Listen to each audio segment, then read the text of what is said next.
ಯಾರು ಇಷ್ಟ ಆಗ್ತಾರೆ? ಕಾರ್ತಿಕ್ ಏನಕ್ಕೆ ರೀ? ಟಫ್ ಕಂಟೆಸ್ಟೆಂಟ್ ಅಂತ.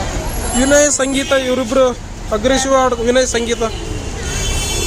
ವಿನಯ್ ತುಂಬ ರ್ಯಾಶ್ ಬಿಹೇವಿಯರ್ ಆಗಿ ಗೇಮ್ ಆಡ್ತಾರೆ. ಅಲ್ಲಿ ಬಿಗ್ ಬಾಸ್ ಅಲ್ಲಿ ಏನಂದ್ರೆ ಕಾಮ್ ಆಗಿ ಇಂಟೆಲಿಜೆಂಟ್ ಆಗಿ ಆಡೋ ಥರ ಇರಬೇಕು. ಇಂಟೆಲಿಜೆಂಟ್ ಆಗಿ ಆಡ್ತಾ ಇದ್ದಾರೆ ವಿನಯ್ ಅವರಂತ. ವಿನಯ್ ರಗಡ್ ಆಗಿ ಬಿಹೇವ್ ಮಾಡ್ತಾರೆ ಎಲ್ಲ ರೀತಿಯಲ್ಲಿ. ಆ ಅಗ್ರೆಸಿವ್ನೆಸ್ ಒಳಗಡೆ ಬೇರೆಯವರೆಲ್ಲರಿಗೂ ಬೇರೆ ರೀತಿ ಆಗ್ತಾ ಇದೆಯಾ ಅಂತ, ಇರಿಟೇಟ್ ಆಗ್ತಾ ಇದೆಯಾ ಅಂತ. ಹೊರಗಡೆ ನೋಡಿದ್ರೆ ಎಲ್ಲರೂ ಅವ್ರನ್ನ ಇಷ್ಟಪಡ್ತಾ ಇದಾರಂತ. ಹಾಗೇನು ಅನಿಸಲ್ಲ ನಮಗೆ. ಓಟ್ಸು ಕಾಮೆಂಟ್ಸ್ ನೋಡಿದ್ರೆ ವಿನಯ್ ಒಳ್ಳೆಯವನೇ, ಅವ್ರನ್ನ ಬೇಕಂತ ಟಾಂಗ್ ತರ್ತಾರೆ, ಜಗಳಕ್ಕೆ ತರಿಸ್ತಾರೆ ಅಂತ. ಅದ್ರ ಬಗ್ಗೆ ಏನು ಹೇಳೋಕ್ಕಾಗಲ್ಲ. ನಮ್ಮ ಒಪಿನಿಯನ್ ಒಬ್ಬೊಬ್ರಿಗೆ ಒಬ್ಬೊಬ್ರು ಇಷ್ಟ ಆಗ್ತಾರೆ. ಯಾವ ನಿಮಗೆ ವಿನಯ್ ಕ್ಯಾರೆಕ್ಟರ್ ಇಷ್ಟ ಆಗ್ಬೋದು, ನನಗೆ ವಿನಯ್ ಇಷ್ಟ ಆಗಲ್ಲ, ಕಾರ್ತಿಕ್ ಇಷ್ಟ ಆಗ್ತಾನೆ. ಆಮೇಲೆ ಡ್ರೋನ್ ಪ್ರತಾಪ್ ಅವ್ರು ಇಷ್ಟ ಆಗ್ತಾರೆ.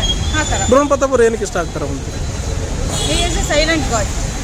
ಸಿಂಪತಿ ಜಾಸ್ತಿ ಆಗ್ತಾ ಇದೆ ಅಂತ. ಸಿಂಪತಿ ಅನ್ನೋದಕ್ಕಿಂತ ಅವನು ಯಾವ ರೀತಿ ವರ್ತಿಸಬೇಕು, ಯಾವ ರೀತಿ ಇರಬೇಕು, ಒಂದು ಕ್ಯಾಪ್ಟನ್ ಟಾಸ್ಕಲ್ಲೂ ಅಷ್ಟೇ ಯಾರಿಗೆ ಹೇಗೆ ಕೊಡ್ಬೋದು ಅನ್ನೋದು ಒಂದು ಸ್ವಲ್ಪ ವ್ಯಾಲ್ಯೂಬಲ್ ಆಗಿ ನೋಡ್ತಾನೆ. ಬಿಗ್ ಬಾಸ್ ಮನೆಯಲ್ಲಿ ಈ ಸೈಲೆಂಟ್ ಆಗಿರೋದೇ ವರ್ಕೌಟ್ ಆಗುತ್ತಾ ಅಥವಾ ಗೇಮ್ಗಳನ್ನು ಆಡಿದ್ರೆ? ಗೇಮು ಆಡಬೇಕು, ಹಾಗೆ ಬಿಹೇವಿಯರು ಒಳ್ಳೆ ರೀತಿ ಇರಬೇಕು, ಕನ್ಸರ್ನು ಒಳ್ಳೆ ರೀತಿ ಇರಬೇಕು ಕಾಂಪಿಟೇಷನ್ ಅಂತ.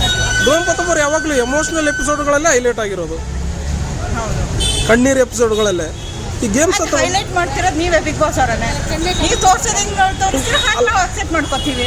ಅಲ್ಲಿ ಸ್ಟಾರ್ಟಿಂಗ್ ಎಲ್ಲ ಅವ್ರು ಅಗ್ರೆಸಿವ್ ಆಗಿ ಆಡೋಂಥದ್ದೆಲ್ಲ ತೋರಿಸ್ತಾ ಇದ್ರಿ. ಅದ್ರ ಬಗ್ಗೆ ಅವ್ರ ವೈಫು ಕೂಡ ಟ್ರೋಲ್ ಆಯಿತು. ಅದ್ರ ಬಗ್ಗೆ ಅವರು ಮಾತಾಡಿದ್ರು. ನಮ್ಮ ಹಸ್ಬೆಂಡ್ ಬಗ್ಗೆ ತುಂಬ ಅಗ್ರೆಸಿವ್ ಇರೋದನ್ನೇ ಎಪಿಸೋಡ್ಸ್ ಅಥವಾ ಕ್ಲಿಪ್ಸ್ನ ನೀವು ವಿಡಿಯೋ ಮಾಡಿ ಹಾಕ್ತಾ ಇದ್ದೀರಾ, ಇಲ್ಲ ಆ ಥರ ಕ್ಯಾರೆಕ್ಟರ್ ಎಲ್ಲ ಅಂತ ಹೇಳಿ. ಅದು ಹೇಳೋಕ್ಕಾಗಲ್ಲ ಯಾವ್ಯಾವ ರೀತಿ ಹೇಗೆ ಅಂತ. ಅಂದರೆ ಅಗ್ರೆಸಿವ್ ಆಗಿದ್ದ ವ್ಯಕ್ತಿ ಅಗ್ರೆಸಿವ್ ಆಗಿರ್ಬೇಕಂತೀರ? ಹೇಳಕ್ಕಾಗಲ್ಲ. ಒಳಗಿರೋಂತಹ ಸಾಫ್ಟ್ ಕಾರ್ನರ್ ಮೇಲ್ಗಡೆ ಅಗ್ರೆಸಿವ್ ಆಗಿ ತೋರಿಸುತ್ತೆ ಕೆಲವೊಂದು ಟೈಮ್. ಈ 72 ಲಕ್ಷ ಓಟ್ಸ್ ಯಾರಿಗೆ ಬಂದಿರ್ಬೋದು ಅಂತೀರ? ನಿನ್ನೆ ಎಪಿಸೋಡ್ ನೋಡಿದ್ರ? ನಿನ್ನೆ ಎಪಿಸೋಡ್ ನೋಡೋಕ್ಕಾಗಿಲ್ಲ. 72 ಲಕ್ಷ ಓಟ್ಸ್ ಬಂದಿದೆ. ಸುದೀಪ್ ಅವರು ಹೇಳಿದ್ ಕೇಳಿಸ್ಕೊಂಡೆ ಪ್ರೋಮೋದಲ್ಲಿ. ಯಾರಿಗೆ ಬಂದಿರ್ಬೋದು ಅಂತೀರ?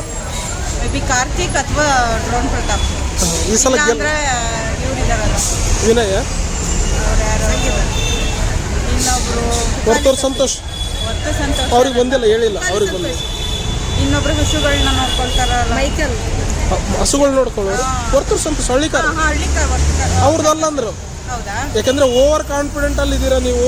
ಈ ಓಟ್ಸ್ ನಿಮ್ದಲ್ಲ. ಮೇ ಬಿ ಕಾರ್ತಿಕ್ ಇರ್ಬೋದು.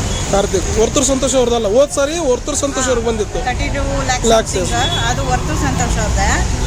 ಈಗ ಅನ್ಸೋ ಪ್ರಕಾರ ಕಾರ್ತಿಕ್ ಅಥವಾ ಡ್ರೋನ್ ಪ್ರತಾಪ್. ಯಾಕಂದ್ರೆ ಪೇರೆಂಟ್ಸ್ ಬಂದ್ಮೇಲೆ ಸ್ವಲ್ಪ ನೋಟೆಡ್ ಆಗಿದೆ. ಅವರು ತಂದೆ ತಾಯಿನೆಲ್ಲ ಒಂದ್ ಮಾಡಿದಾರೆ ಅನ್ನೋ ಕಾರಣಕ್ಕೋಸ್ಕರ ಜಾಸ್ತಿ ಪಬ್ಲಿಸಿಟಿ ಅವ್ರು ವೋಟ್ ಮಾಡಿರ್ಬೋದು. Sudeep sir Bigg Boss show ಹೇಗೆ ನಡೆಸ್ತಾ ಇದ್ದಾರೆ? ಅವ್ರು ಹೇಳಕ್ಕಾಗಲ್ಲ. ಹಿಂದಿನಲ್ಲೂ ಕೂಡ ಆ ಥರ ಮಾಡೋಕ್ಕಾಗಲ್ಲ. ಸಲ್ಮಾನ್ ಖಾನ್ ಈ ಕಡೆ ತೆಲುಗುನಲ್ಲಿ ನಾಗಾರ್ಜುನ ಅವರು ಕೂಡ ಹ್ಯಾಂಡಲ್ ಮಾಡೋಕ್ಕಾಗ್ದಿರೋ ರೀತಿ ಇವ್ರು ಮಾತಾಡ್ತಾರೆ. ಯಾರಿಗೆ ಹೇಗೆ ಉತ್ತರ ಕೊಡಬೇಕೋ ಅವರಿಂದನೇ ಕಲ್ತ್ಕೋಬೋದು. ನಿಮ್ಮ ಓಟು? ನಮ್ಮ ಓಟು ಕಾರ್ತಿಕ್ ಮತ್ತೆ ಪ್ರತಾಪ್. ರನ್ನರ್ ಅಪ್ ಆದರೂ ಆಗ್ಬೋದು ಅಥವಾ ವಿನ್ನರ್ ಆದ್ರೂ ನಮ್ಗೆ ಖುಷಿನೇ. ಥ್ಯಾಂಕ್ ಯು ಅಮ್ಮ. ನಿಮ್ಮ ಹೆಸರು? ವಿದ್ಯಾ.